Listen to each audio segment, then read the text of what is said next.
Now, new this morning, October is Breast Cancer Awareness Month. It all began back in 1985 as a week-long awareness campaign by the American Cancer Society. Now it's a month-long event that aims to promote screening and reduce the risk of the disease, which affects 2.3 million women worldwide, according to breastcancer.org. Now, Northern News Now's Hannah Morgan heard from a breast surgeon from Aspira St. Luke's. Hannah, why is it so important for women to go out and get these scans all the time? Yeah, Sydney, Madison, good morning. So many women understand the importance of doing self-checks, but Dr. Stroede is urging women to be aware of other changes that might signal something is wrong.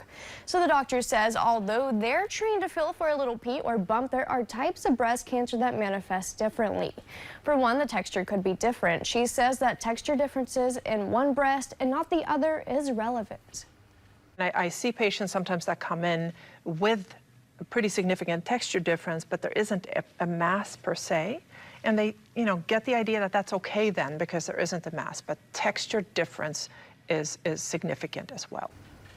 Dr. Stroede says for some women, a mammogram might not be enough if there is high density. So they sometimes run an MRI and run other risk assessments like family history and lifestyle.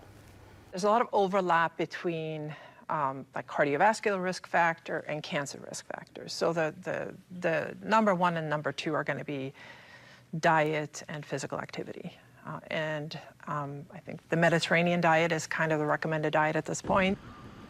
In addition to monthly self-checks at home, all women aged 40 and older are urged to get a yearly mammogram. She says that there's a definite benefit in finding smaller things at an earlier point. And to book a mammogram appointment, contact your primary physician.